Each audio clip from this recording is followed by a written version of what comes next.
Young people talking about climate change are right now, and probably only for a short time, all over the news. I'm another one. I'm here because I see that my parents' generation were coerced into sleepwalking into the environmental crisis facing us. That they were sold a lifestyle of convenient, no-consequences consumerism, which has contributed to human pollution that is causing climate change and which will have catastrophic results. And now I see that my generation is being led down the same path. But my generation is different. We know that climate change is real. We know that what has been sold as so-called everyday solutions, like recycling, are inadequate. And we know that our generation is going to be badly affected by serious consequences very soon.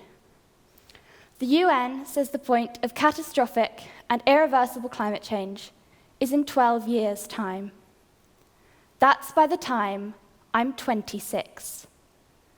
Catastrophic and irreversible climate change is when we reach a 1.5 degree rise in temperature. 2048 seems to be the overall accepted deadline for the collapse of all commercial fisheries, and already by 2025, all the coral reef ecosystems in the world will be gone. According to Parley, leading environmentalists see the end of most sea life happening within the next 6 to 16 years. And plastic pollution plays a significant role in the damage to the Earth's water systems and is now found on every part of the planet, from Antarctica to Scotland's only inshore deep-water coral reef, where starfish and sea worms were recently discovered to be surprisingly full of microplastics. But plastic also contributes to climate change itself. 6% of global oil production goes towards creating plastic. And recent studies prove that plastics continue to give off greenhouse gases after production. Serious, irreversible climate change will impact on the lives of me and my generation. It won't just be in scientific journals or in the environmental and foreign affairs pages of newspapers. Impacts like major water crises mean we will not be able to find enough water, and this will affect all our cities, including our economic hubs in the developed world. Or major food crises, growing seasons will change, affecting pollination, and desertification means we will not be able to grow enough food, forcing millions of people to relocate. Flooding in both inland and coastal areas is predicted to force more mass migrations. All three could foreseeably give rise to civil strife or war, and some experts believe already have done in Yemen and Syria. But we don't need to look into the future. Serious and irreversible change is already here. 30 years ago, a gap year to Midway Island, the remotest island in the world, looked like this. If I go now, it looks like this. My prospects are different to yours. And what's particularly scary to me is that I have been privileged to grow up in different countries around the world. I have lived in Switzerland, in Australia, and the Czech Republic, as well as the UK. And everywhere I have lived, I have seen adults acting with equal oblivion to the climate crisis, and adults not only failing to educate children to understand what's coming, but also to empower them to take independent action everywhere. In Switzerland, I saw glaciers disappearing outside my window. I was asked by an 8-year-old friend why it doesn't snow on his birthday in January anymore. I've witnessed this disappearing of snow, which means more than a shorter ski season. 40% of Europe's fresh water comes from the Alps, and this is predicted to fall to 25% by 2085. leaving us each year with water to find somewhere else. And then I saw the adults around me shop relentlessly, throw away obsessively, and drive cars chosen for their prestige, regardless of their fuel consumption. In Australia, I witnessed some of their most extreme weather ever. I saw and learned how their population is grouped on the coast, how low-lying Sydney, Melbourne, and the cities on the Gold Coast are. I read a report about flooding events becoming so regular as to make these locations uninhabitable. This January saw record rainfall in parts of Australia. I thought about the need to relocate those millions of people inland. And then I saw the adults around me consume with total disregard, making frequent flights and constantly buying takeaway coffees with plastic lids, even on daily short journeys to take their children to school. Arriving in Prague, I could see instantly I was in a less affluent country. I wondered if that might make adults behave differently. It didn't.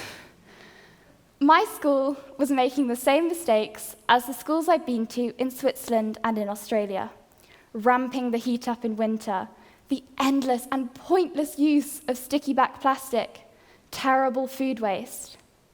Remember, children aren't just learning lessons, they are learning by example. And let's face it, these examples are no longer acceptable. I decided to tackle this, my immediate situation, head-on. I went to the headmaster and managed to convince him that it would be beneficial to register with eco-schools. To begin with, I got him to turn down the heating. That was harder than it sounds. It took 4 or 5 meetings to get him to turn it down 2 degrees. Then I asked that the rule that you must cover your books in plastic be turned into a ban on covering your books in plastic. I got some of my friends together and we created the Eco Committee. We had a pupil representative from every year on the campus. This ranged from ages 11 to 18. Together we cultivated some of the land in the playground and used it as a chance to grow vegetables that next year we will be able to pick and fill our own salad bar with. We carried out an audit on the waste the school produced. We found that paper, landfill, cardboard, and plastic were not in fact separated, even though there were separate bins in each classroom. We changed that quite quickly.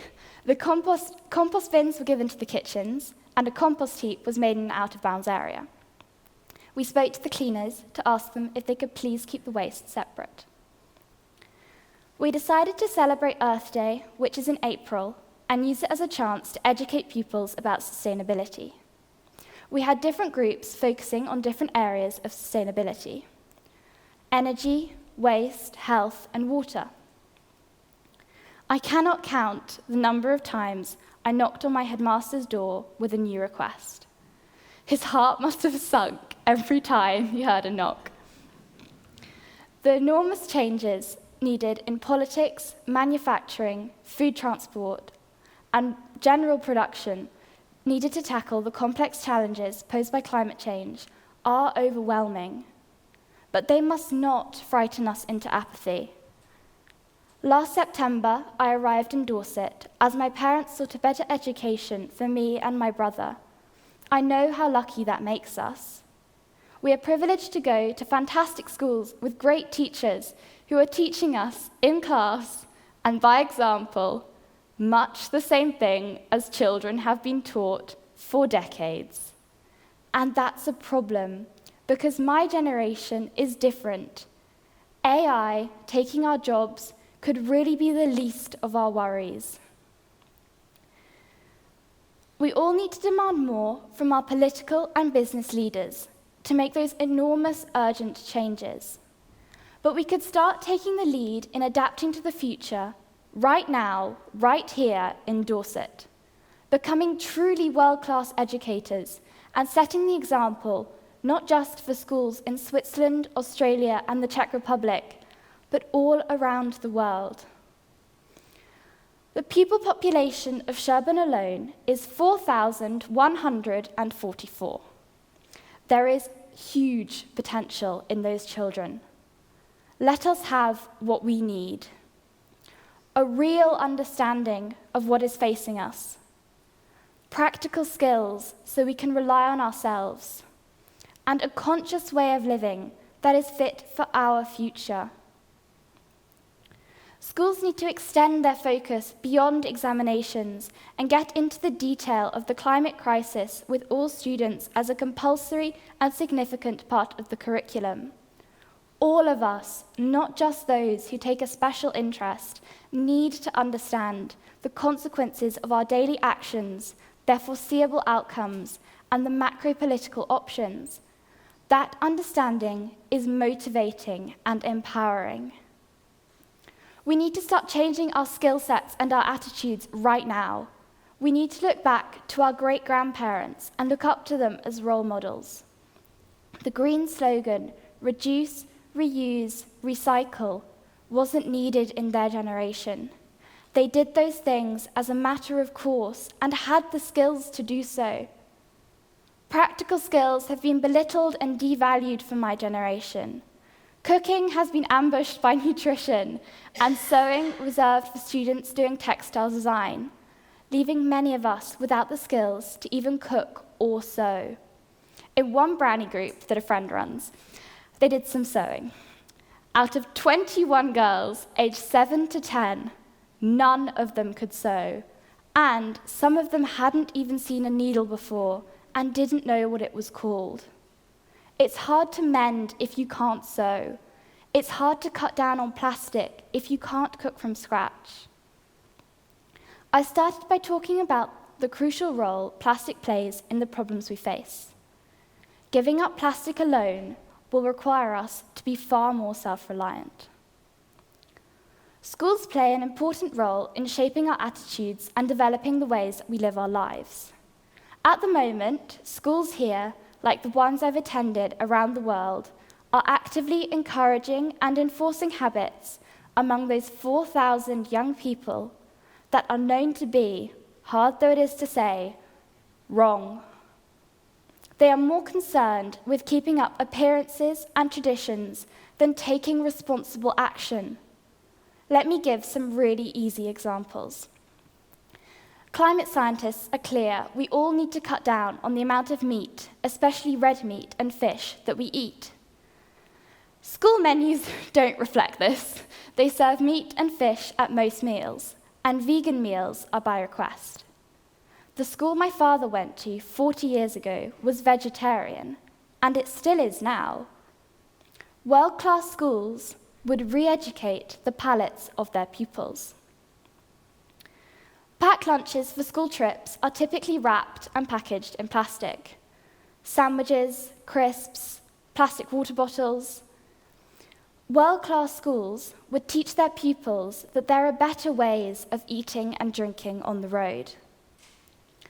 Polyester is a form of petroleum-based plastic that breaks down into microfibers, which are literally poisoning our ecosystems and killing our water-based species.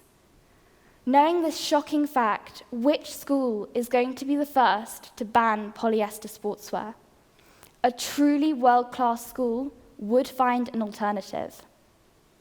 By insisting on polyester, as they all do now, they are beyond a shadow of a doubt teaching their students, perhaps your children, that its use doesn't really matter, and by implication that it is fine to ignore scientific opinion that most sea life could disappear within the next decade.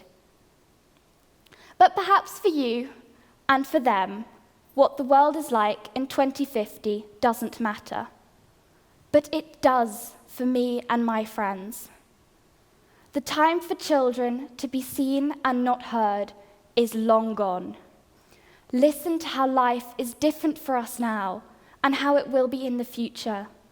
Take lead and give us the skills, the knowledge, and the habits we really need now. Waiting for macro-level change is not enough.